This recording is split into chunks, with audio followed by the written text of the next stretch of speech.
Welcome to the Liz Wheeler Show. We are on the road in sunny California and San Diego, which you guys know is my favorite place on planet Earth, bar none. Also my favorite place on planet Earth, the Gulf of America. It's actually happening. Trump renamed the Gulf of Mexico to the Gulf of America, and there's two things I want to show you today. First of all, Air Force One, carrying the President of the United States, flew over the Gulf of America yesterday, and for the first time, the pilot of Air Force One announced over the speaker. You can see this video because Trump was speaking with someone on the plane. He hears the pilot interrupt. He stops and listens to the pilot, announcing that for the first time, Air Force One is flying over the Gulf of America. Take a listen. And we're flying right over it right now. So we thought this would be appropriate. Even bigger than the Super Bowl. This is a big thing. And almost everybody now has assented to that. Attention on board. Ladies and gentlemen, if you could please direct your attention out the right side of the aircraft. Air Force One is currently in international waters, for the first time in history, flying over the recently renamed Gulf of America. Please enjoy the flight, and we are now about to head westbound to Super Bowl 59. Wow, he did that well. That's a big...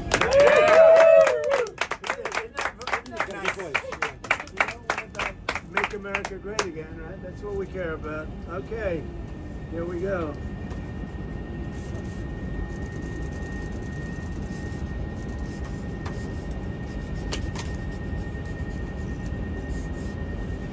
So this is a famous pen now. Is that just beautiful to your ears, melodious? It's not just Air Force One and the US government that's recognizing the Gulf of America. Google is also recognizing. Pick up your phone right now, go to Google Maps, zoom in on the Gulf of what was previously the Gulf of Mexico. It is now the Gulf of America. How fun is that? And we talked about this last week. This isn't just a glorious troll by Trump. This isn't just something that's fun and funny. This is a strategic move from President Trump because he understands, and the people around him, the Stephen Millers, understand the power of language. They understand something that the left has basically had a monopoly on for the last 50 years, that when you name something, that word matters. That name matters, language matters, rhetoric matters. It changes how people perceive the thing depending on what it is named. So the Gulf of America is not just showcasing American dominance around the world. It matters because it shows that we're proud to be American, that we are not going to cave to the woke forces of anti-Americanism. It's also just really fun to go to Google Maps and zoom up on the Gulf of America.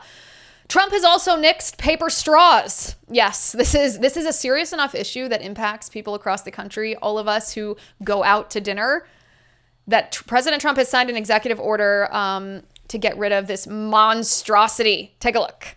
This is an executive order relating to the use of paper straws. As you've consistently identified, nobody really likes paper straws. Number one trending. Can you believe it? A paper straw was number one trending for 3 days or something.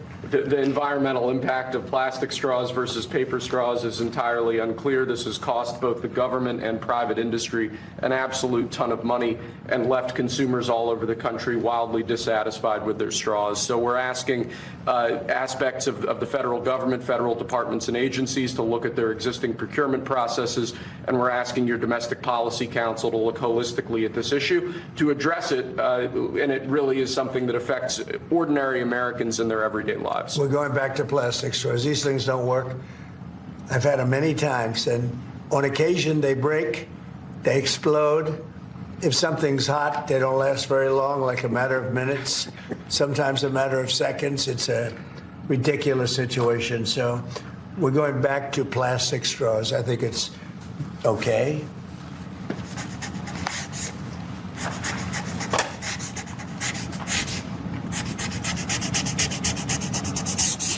And I don't think that plastic's going to affect a shark very much as they're munching their way through the ocean. Okay. Thank you. And those sharks munching through the ocean, those are the sharks that we should care about, the ones munching through the ocean. Trump is the funniest, the absolute funniest. It's hard to keep up with how many executive orders he's signing every day, but in case you missed this, the executive order that Trump signed on day one to stop the border crisis is effective. It's working. We are how many days into the Trump administration now? Several weeks in, and already illegal border crossings are down 95%. 95%. In the Oval Office yesterday, Stephen Miller presented this information to President Trump, and he said the cartels are enormously frustrated because they've never seen a clampdown like this before. Which, again, we can sit here and we can...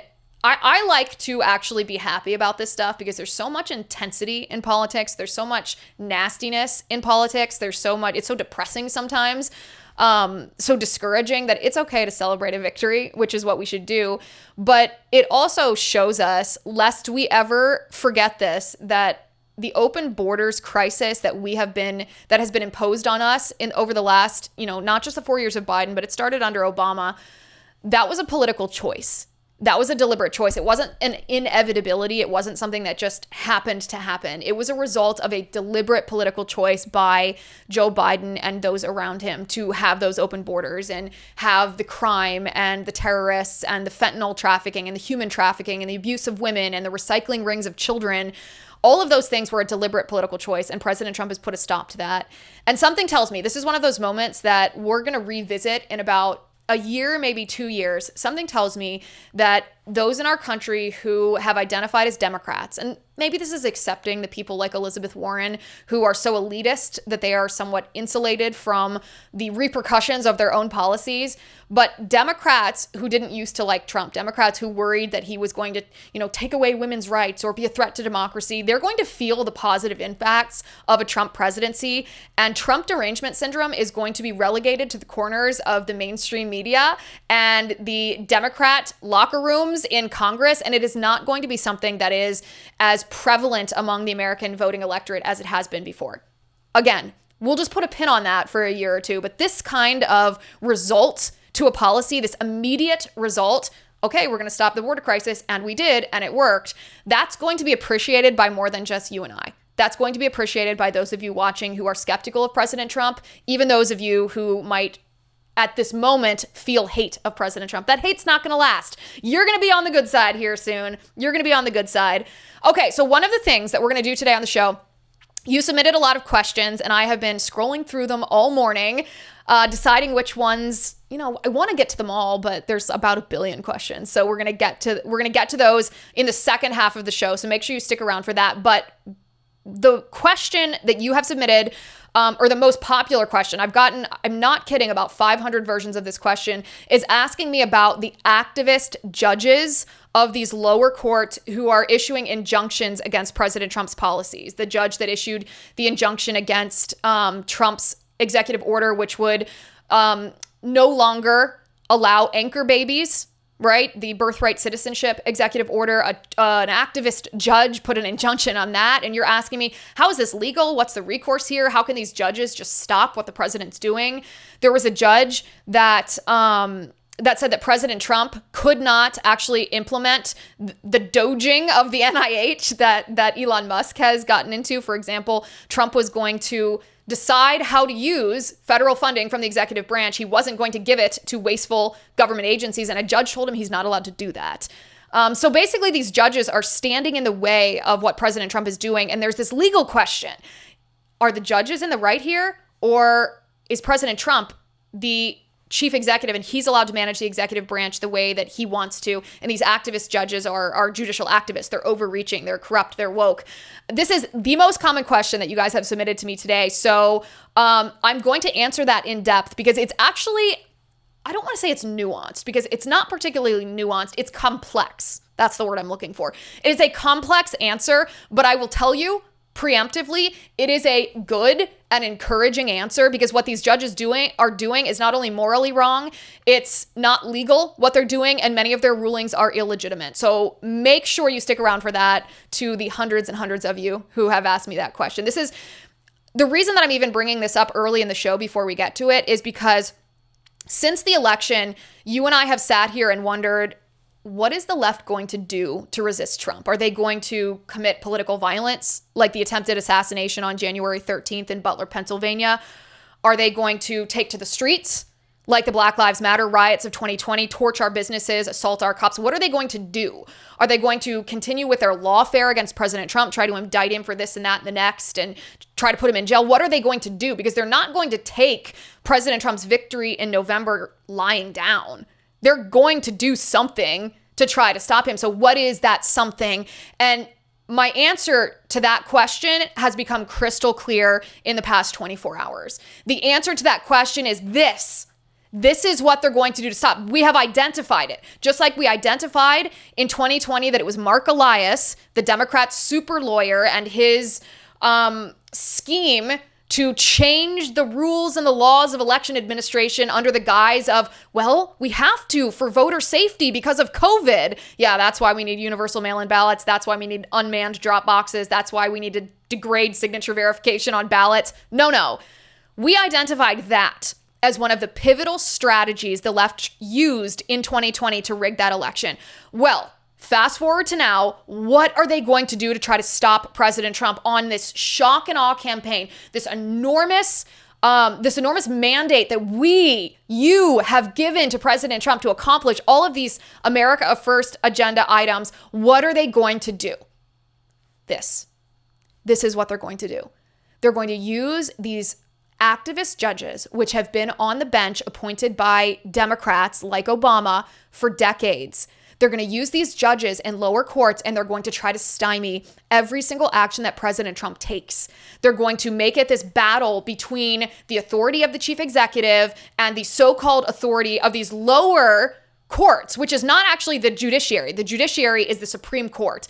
And if we do not recognize this tactic that the left is going to use against President Trump, if we don't recognize it, understand it to the point that we can clearly articulate what they're doing, and then present a counter argument that not only is that illegitimate, illegal, and immoral, but here's how we stop it, then we risk this tactic being effective. So again, I don't want to put the cart before the horse here. We're going to get into that a little bit more later in the show, but it's one of the most important topics that we have ever talked about on this show.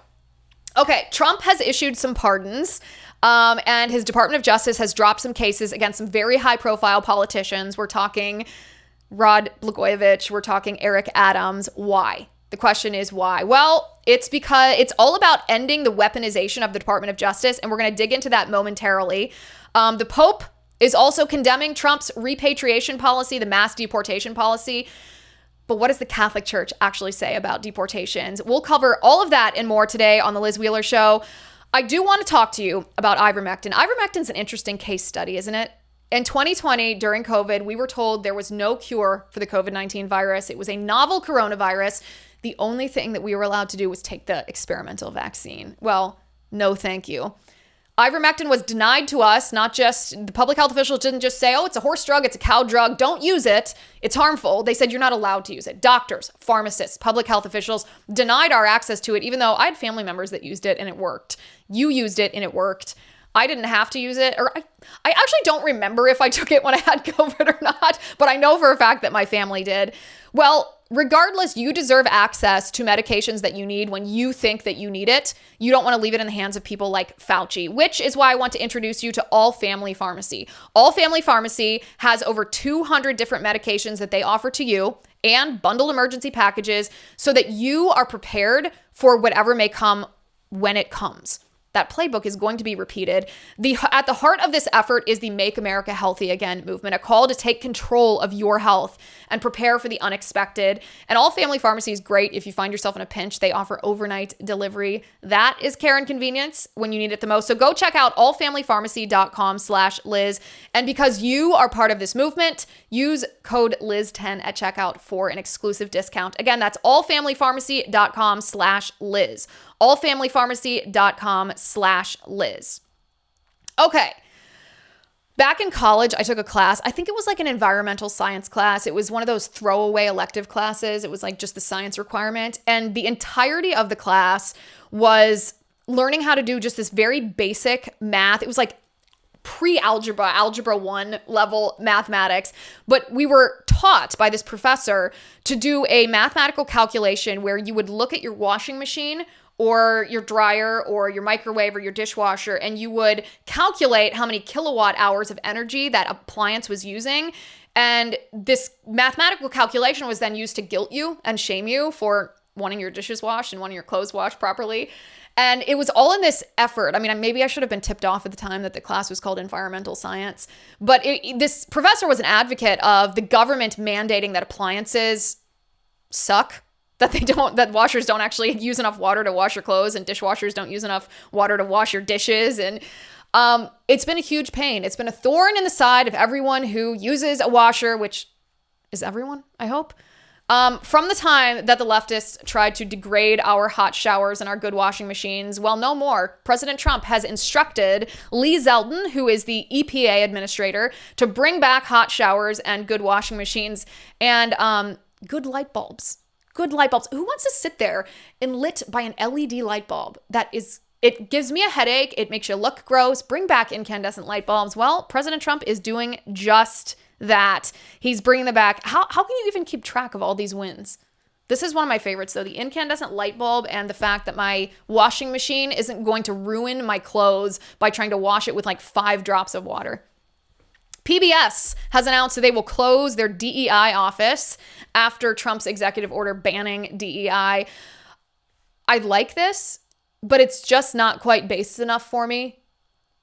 PBS, what is the reason for their existence in the first place? I was red-pilled on PBS when Sesame Street went woke. What's their purpose? Why are we, the taxpayers, funding this kind of public broadcasting? I don't like it. I don't like it. I'm glad they closed their DEI office. They have to comply with the law. They know that Trump's serious about this. But why are they... Let's just bring this to Elon Musk's attention. Why are they receiving a dime of taxpayer dollars? That and NPR. I think that maybe it's time for those doors to be closed. Okay, let's get to the pardons. The Rod Blagojevich pardon.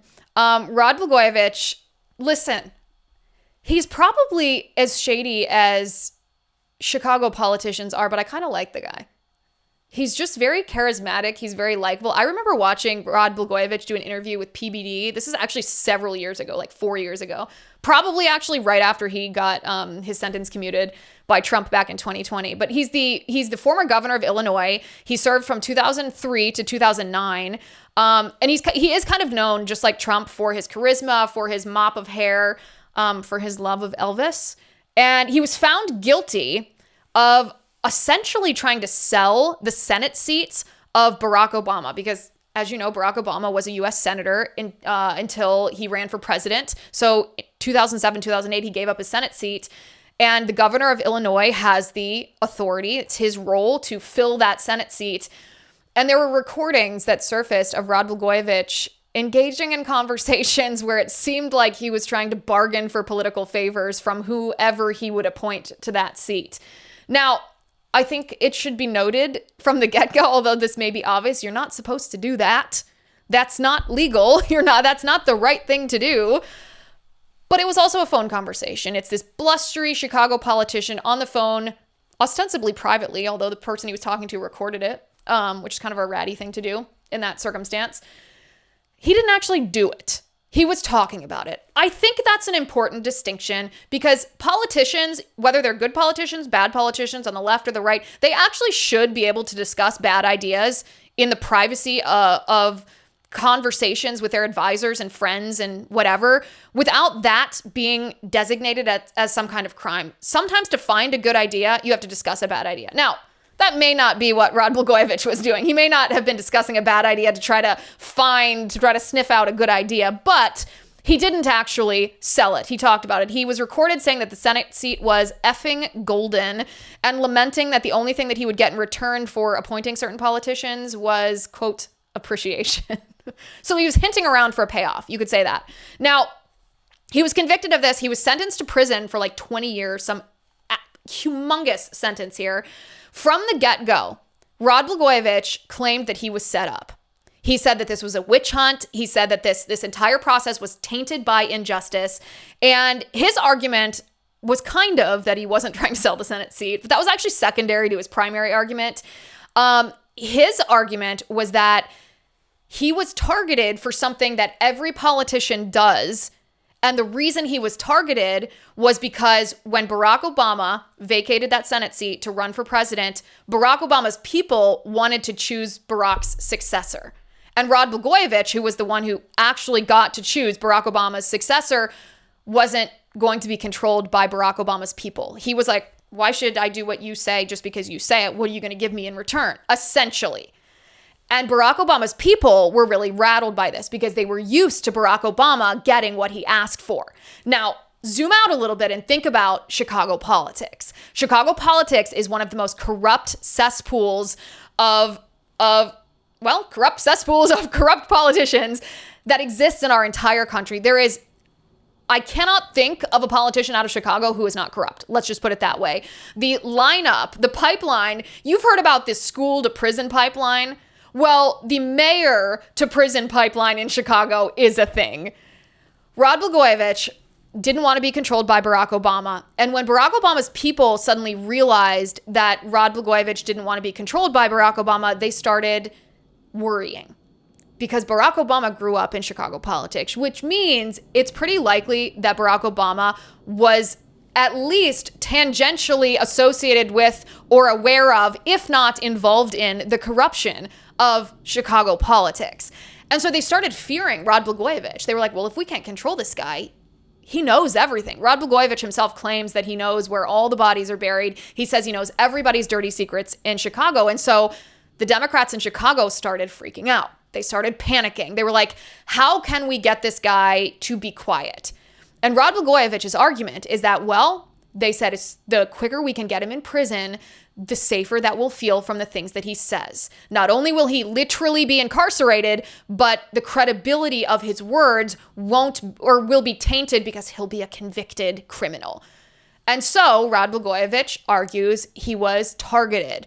He was charged with trying to sell a Senate seat, which is obviously a criminal offense. He was convicted of that crime and he was sentenced to prison. Now, fast forward to 2020, President Trump commuted the sentence of Rod Blagojevich. He didn't pardon him. He commuted the sentence, which means you get out of prison, but you are not exonerated. You don't have that wiped or expunged from your record, but you are released from prison as Rod Blagojevich was. Well, fast forward to this week, and President Trump has issued a full pardon of Rod Blagojevich, which means he does actually have that criminal record expunged. It no longer exists. Trump actually was asked when he was signing this pardon by one of the media in the room. He said, are you considering Blagojevich for envoy to Slovenia? Or I believe it was Slovenia. And Trump goes, no, I haven't considered that, but I would, because now, as of the signing of this pardon, he's cleaner than any one of us. Which I thought was, you tell a joke in front of these mainstream media folks and it just goes right over their heads. But as of course, Trump is being Trump, incredibly funny. So what is the reason? What is the reason that Trump pardoned Blagojevich? There are some who are saying, well, Blagojevich was shady. Is Trump saying that this is okay? And the answer to that is no. The answer to that is, go back a couple weeks ago when Trump issued the pardon of the January 6th defendants. And there were some people that were like, isn't there going to be a distinction between those who committed violence and those who didn't commit violence? And my response to that was no, because it doesn't matter what they did. You can sit here and say, it's wrong to commit violence at the Capitol. It's wrong to break windows. It's wrong to assault cops. Like, great. We all agree on the basic morality of the thing. But a full pardon for everyone involved was necessary because otherwise we would be accepting a corrupt process. We would be accepting as legitimate the lawfare that was targeting us because we dared to vote for Trump and we dared to speak out against what was pretty obviously a rigged 2020 election. And so if we allowed that corrupt process to stand, even in the case of people who did things that might have otherwise been crimes, then we're accepting that illegitimate process, and that's a very dangerous precedent to set. So that exact philosophy applies to this case. If there is corruption, if there's lawfare that's coming from the left aimed at somebody on the right simply because that person is on the right, in this case, if Rod Blagojevich was being told to do something by Barack Obama and said, no, I'm not going to do that just because you tell me, and Barack Obama had his people target Rod Blagojevich for, sure, something that Rod Blagojevich probably shouldn't have been talking about, but as Rod Blagojevich argues, a lot of people talk about stuff like that behind the scenes. clearly a case of political targeting. And the message that Trump is sending right now is we will stand for none of this. We would rather someone who might have done something wrong walk free than accept an illegitimate, unjust system. The same goes for Eric Adams in New York. We're going to talk about that in just a second. The mayor of New York, big updates on that from Trump's Department of Justice. But first, I want to talk to you about your favorite politician, Anthony Fauci. Most Americans have been aware of Anthony Fauci since the COVID pandemic really took off in 2020. But Dr. Richard Eggbright, a molecular biologist from Rutgers University, has had Fauci on his radar since the 2001 anthrax scare, after which Dick Cheney empowered him and the NIAID, that's the sub-agency of the NIH that Fauci was in charge of, with the authority and funding for biodefense, which was once reserved solely for the Department of Defense. In the latest episode of the documentary series The Cover-Up, highly recommend, by the way, he joins Dr. Eggbright as he walks us through a series of embarrassments that began with the recreation of the deadly 1918 Spanish flu and culminates with the coming of COVID-19. Now, together, Matt Kibbe and Richard Eggbright will connect the dots and trace the funding, giving you the answers that we all crave, that you've been demanding for years about the dark research, the fraud, and corruption surrounding Anthony Fauci. It is a fatal culture of hubris and graft that left so much destruction and mistrust in its wake. Watch episode 4 of The Cover-Up, Smoking Gun on Blaze TV. It's releasing Thursday. Become a subscriber at FauciCoverup.com/Liz. Use code SMOKINGGUN. It's one of my best promo codes, guys, for $30 off your subscription. That's FauciCoverup.com/Liz. Code SMOKINGGUN for $30 off your subscription. Okay, so Eric Adams, mayor of New York City, also a Democrat, also engaging in behavior that I don't think we have to justify in any way. I don't think we have to look at that behavior and dismiss it. Eric Adams was accused of accepting bribes from foreign governments. Now, that sounds pretty bad, but what was the reality of the situation? The reality of the situation is he accepted a free flight on Turkish Airlines. Okay, that's not really worth that much money. That's not super significant when it comes to political corruption. But again, I'm not trying to dismiss this or justify this or excuse this. I don't think that people should engage in illegal behavior, and I don't think that politicians should be corrupt. But even if we accept the premise that Eric Adams probably did do something wrong, he probably did. The Department of Justice, Trump's Department of Justice, has dismissed the case against Eric Adams. So Eric Adams is no longer the subject of an investigation. He's a free man. He's a free man with the presumption of innocence until proven guilty. It's all a little tainted, meaning the prosecution of Eric Adams was always a little tainted because the same thing happened to Eric Adams. He may have had a valid case against him. He may have done something wrong and he may have deserved to be indicted for him, but he wasn't the target of any investigation from the Biden administration until he began to criticize Joe Biden's immigration policies.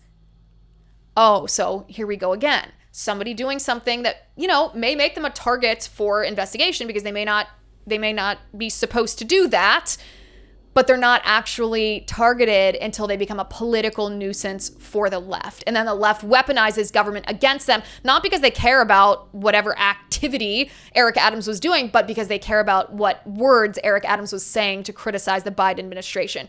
So again, this was from the Southern District of New York, by the way. That's who was investigating Eric Adams. The Southern District of New York is one of the most disgusting, corrupt, evil apparatuses of the Department of Justice. I hope that the Trump administration, Pam Bondi, Attorney General, completely cleans house with that place. The Southern District of New York, those are the people that went after Steve Bannon. Those are the people that went after the Project Veritas journalists like Spencer Meads, who were investigating Ashley Biden's diaries. The pre-dawn raids of these journalists who were supposed to be protected by the First Amendment, pre-dawn raids of their apartments. They confiscated their computers and their phones. This is an ongoing story, by the way, because even though that case has been dismissed as of last week, praise God, when the affidavit for probable cause for raiding those journalists' apartments was released, it was entirely redacted. It's blacked out line after line after line, the entirety of the thing. So the justification for the FBI raid is still being hidden from these journalists who have faced this assault on their First Amendment right for the past how many years now? egregious. This is the Southern District of New York. So when Trump's Department of Justice, drops the charges against Eric Adams, it's not a matter of what Eric Adams did or didn't do, or whether he did something wrong or whether he didn't do something wrong. It's about the process being tainted. And again, this is a signal from President Trump that we're not going to allow lawfare. We're not going to tolerate government abuse against an individual citizen, whether it's a private citizen, a journalist, or whether it's a disgraced former governor, or whether it's the sitting mayor of New York City. We're not going to allow these people to be targeted simply because they dare to be open-minded to the ideas of the right. Blagojevich identifies as a Trumpocrat. Like, he's still going to be a Democrat, but he thinks Trump is awesome. Eric Adams identifies as someone who criticizes the open borders immigration policies that flooded New York City. Well, this is politically unacceptable to the left, to the point that they're going to weaponize the federal government against these individuals. And Trump is saying, no, we're not going to do that. We're going to do that no more. Fort Bragg is back. Secretary of Defense Pete Hegseth signed a memorandum restoring the name of Fort Bragg. The left, of course, had taken away the name Fort Bragg. Ostensibly, their premise was that they didn't want to honor a Confederate general, and so they renamed it Fort Liberty in North Carolina. Pete Hegseth has restored it to Fort Bragg, but there's a tricky part, a complex part of this story that I find to be quite interesting. It's not actually named after the same Bragg, the Confederate soldier that it was named after before, for two reasons. First of all, you're not actually allowed to name a federal government entity after a Confederate soldier anymore. I believe this was back in, was it 2022? There's a statute, I think it's from 2022. My producer Tim will confirm this for me. 2022 that disallows the naming of military bases or other apparatuses after Confederate soldiers. So I want to read to you this report. This is from Fox News. Defense Secretary Pete Hegseth has signed a new memorandum renaming Fort Liberty in North Carolina to Fort Roland L. Bragg. Hegseth signed the memo shortly before landing in Stuttgart, Germany, aboard a U.S. Air Force C-17.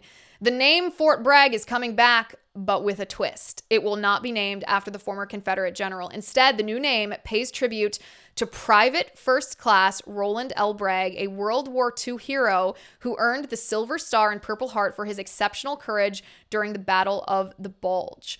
Now, my first reaction, you guys can tell me what your reaction is to this. My first reaction is I thought this was awesome. I thought that this was really clever politicking from the Trump administration, from the Department of Defense, from Pete Hegseth.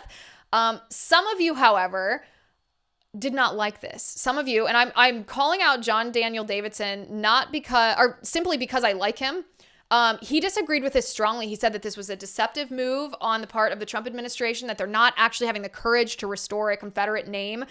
I disagree with John Daniel Davidson, and I'm going to explain to you why, but let me know in the comments and live chat as we discuss this, how you feel about this. I'm going to walk you through what's happening. First of all, there was the practicality of the fact that Hegseth couldn't rename Fort Bragg after the Confederate general because he's not allowed to. So he was looking for a workaround to that, and this is a beautiful workaround. This is a clever workaround, and it's kind of cool, I think, to honor an enlisted soldier instead of a general, because this enlisted soldier did really badass, cool, courageous things. And now he's getting the honor that he deserves all these years later. I think that's cool.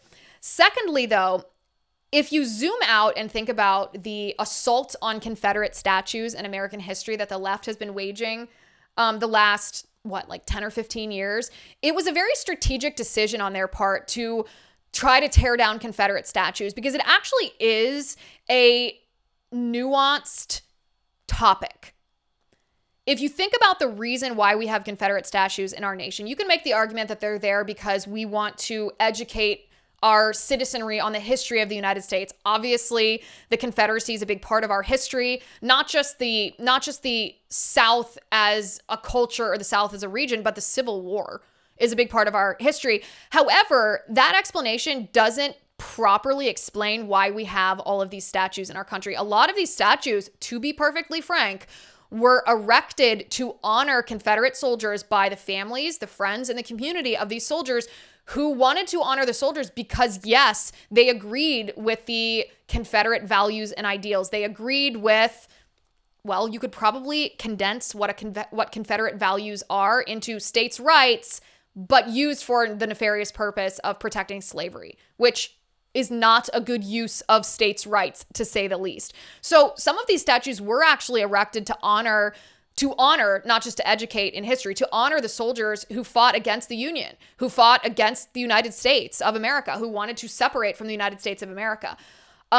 And the reason that those types of statues were left standing in our country was an act of unity by the Union. At the end of the Civil War, we did not want to have a divided nation. We didn't want to have half of our country branded as traitors, because you could easily brand Confederate soldiers as traitors. They were literally fighting against the United States of America. They wanted to separate. They were killing Union soldiers. It was a civil war. By definition, they were traitors, but we didn't want them to be known as traitors. We wanted unity. And so in an act of reconciliation, the Union allowed the honoring of Confederate soldiers by their family and their friends and their communities and their states, because they wanted to say, we recognize the humanity of the people who fought because it was important to you, and we want you to be part of America again. We don't want it to be technically the United States of America, but the divided states of America.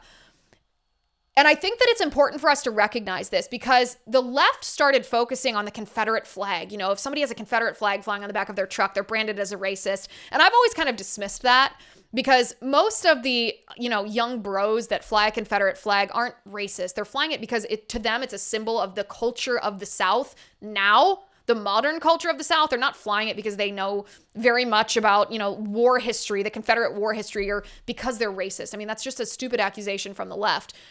But at the same time, it is a question of who should we be honoring versus educating on who should we be honoring. There's a park in Tennessee, down in Franklin, Tennessee, that had a Confederate soldier, it kind of like a composite Confederate soldier. It's a statue that's supposed to represent all Confederate soldiers, and they call him Chip.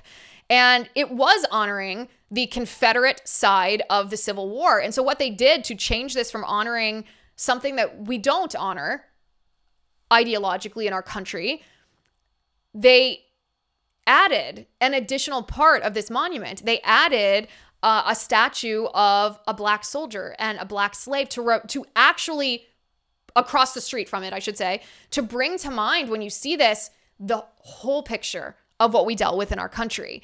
And so the left started tearing down these statues because it is a nuanced situation. It's not to make a bad pun here, it's not just black and white. It's not just a topic that's easily untangled. There are emotions involved, there's history involved.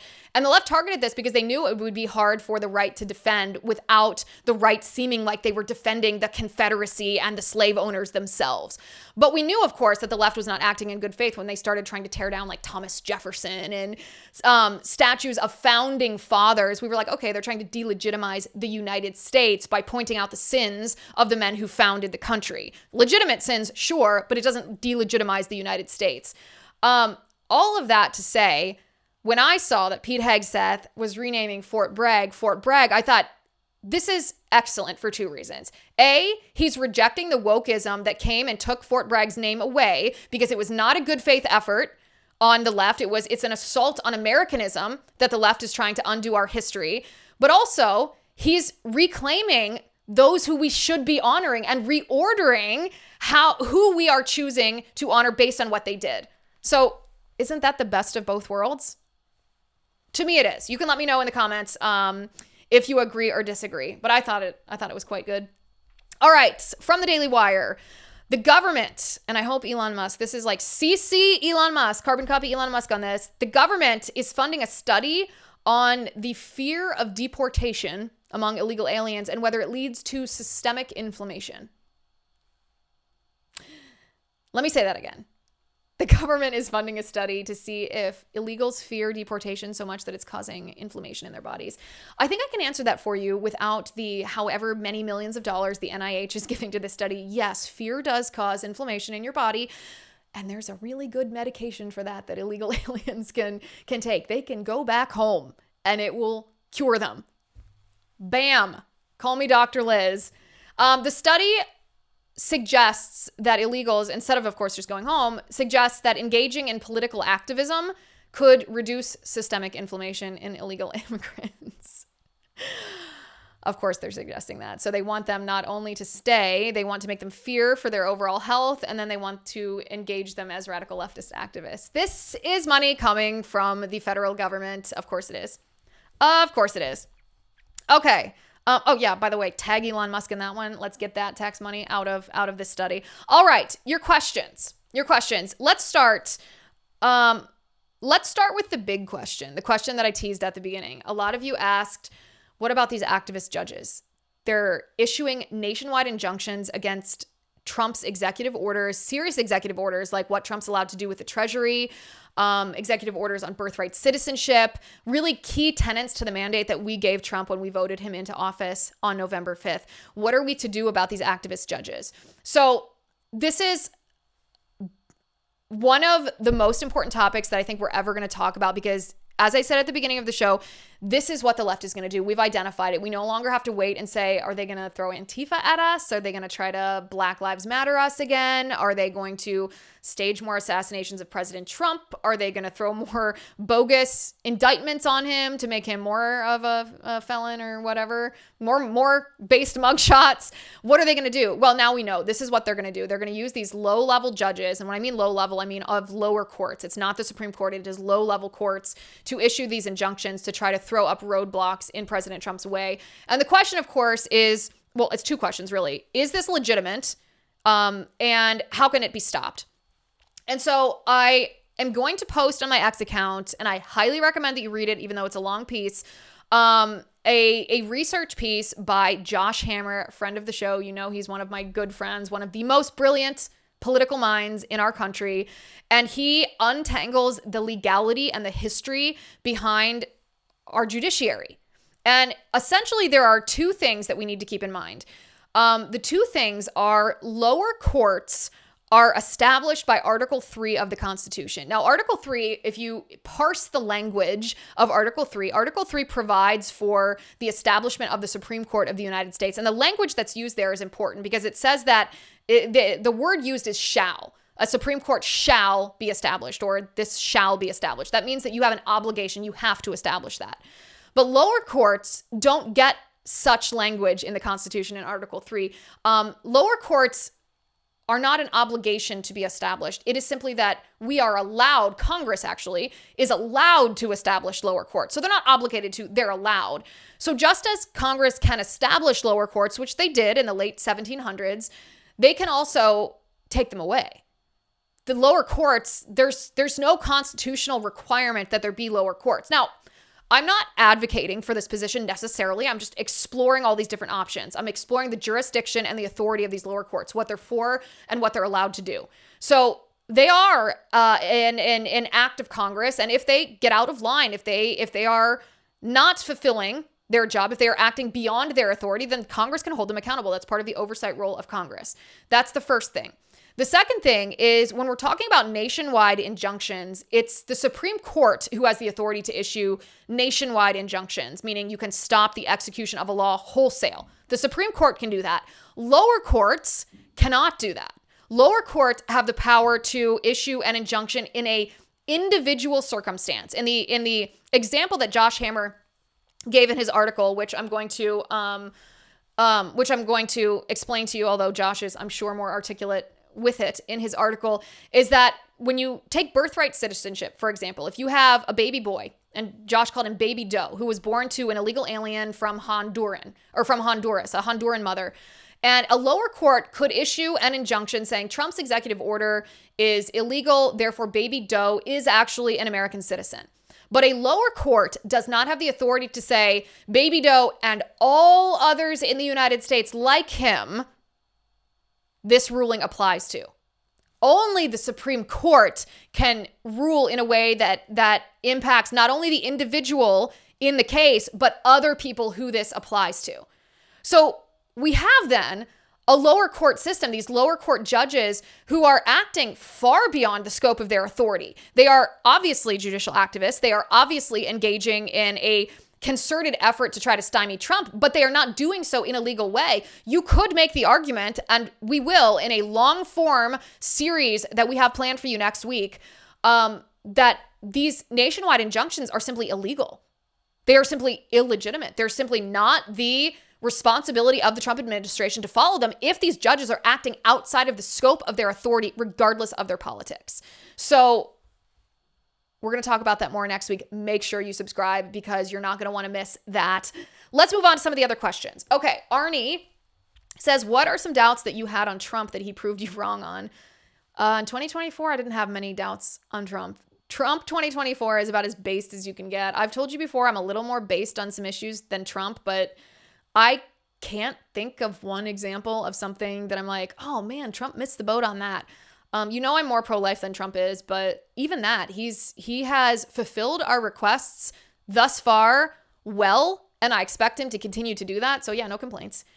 Steve says, hi, Liz. I truly admire your wit, intelligence, and style. Steve, this is exactly the kind of question I like. Thank you.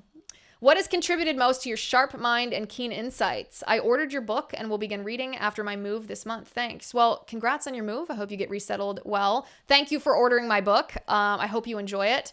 It's what I call a light beach read. Kidding. Very dense. But all the information that you need in it to know exactly why and how the left is targeting our various institutions.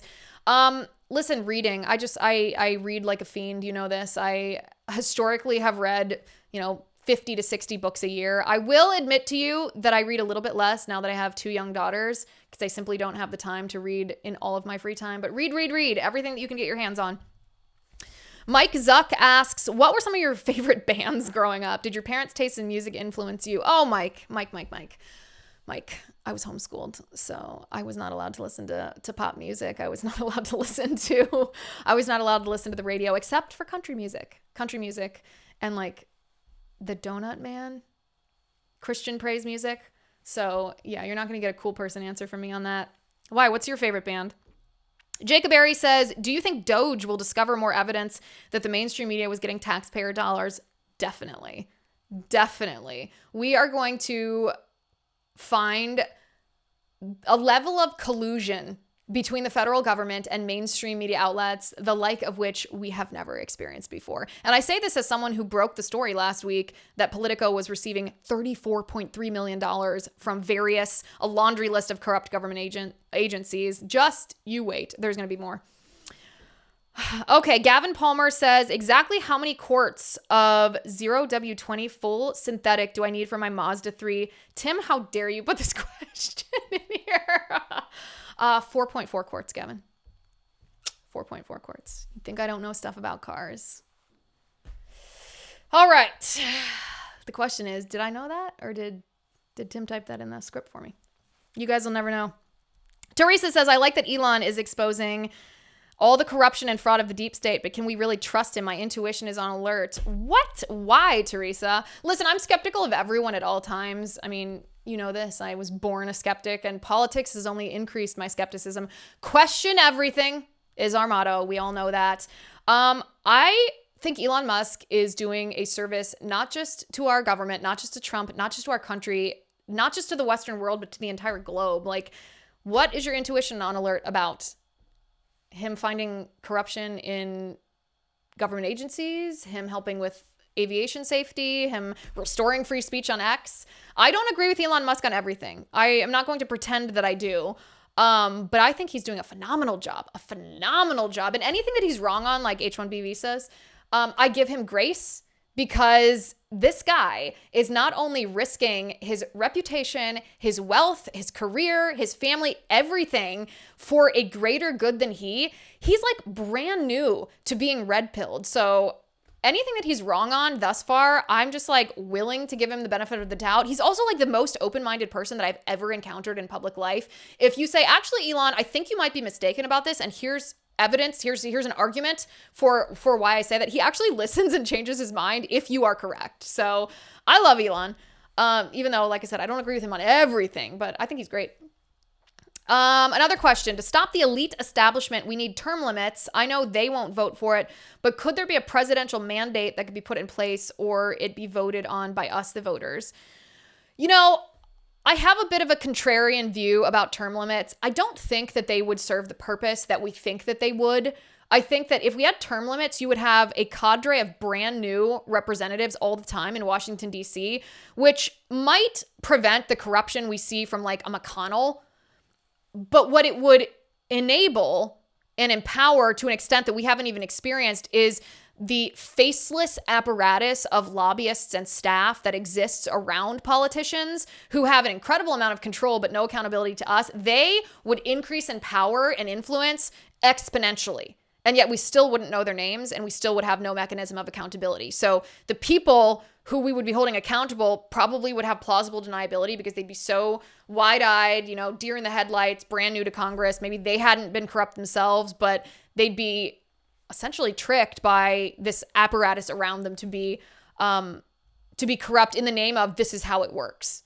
And they wouldn't know until it was too late. So I don't know. I think the idea of term limits at first glance sounds good. I think it would need to be sussed out a lot more before we could confidently say that this is a policy that would root out the corruption in Washington, D.C. And by the way, that mandate, it couldn't be a mandate. That couldn't happen constitutionally.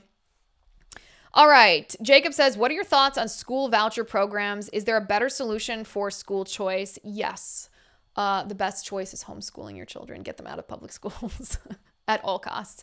But homeschooling, by the way, is also really inexpensive. Like cheaper than public school, cheaper than private school, cheaper than charter school.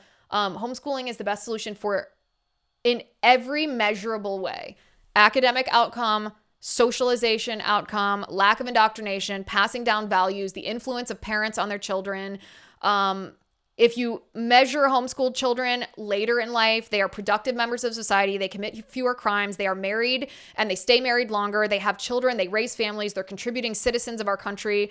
They're good employees. They're good students. There's no measurable metric where homeschoolers are even second to any other type of schooling. So I think if at all possible, we should encourage not just ourselves, but we should encourage parents to homeschool. And I know some people are going to say, well, I'm not qualified to do that. Well, you're lucky because homeschooling curriculum now is you're just administering a curriculum that someone else has already written. So you don't have to be like a biologist to teach biology. Like the curriculum actually teaches it. And there's so many resources that really, I say this sincerely as someone who was homeschooled and who is homeschooling, any parent who wants to do it can do it. I say this absolutely sincerely. The resources are there. We also should be encouraging this on a federal government level, and a state government level and local level. It's not just something that culturally we should make cool again. Our government should actively push this because it's the most cost-effective way and the best way to educate children. All right. I love your questions. Thank you for them all. And please subscribe because you do not want to miss our series next week on how to fight back against activist judges who wish to take Trump down. So go to youtube.com/Liz Wheeler. Go to x.com/Liz_Wheeler. Go to Apple and Spotify if you like to listen on audio. Hit that subscribe button. Leave me a 5-star review. Thank you for watching today. Thank you for listening. I'm Liz Wheeler. This is The Liz Wheeler Show.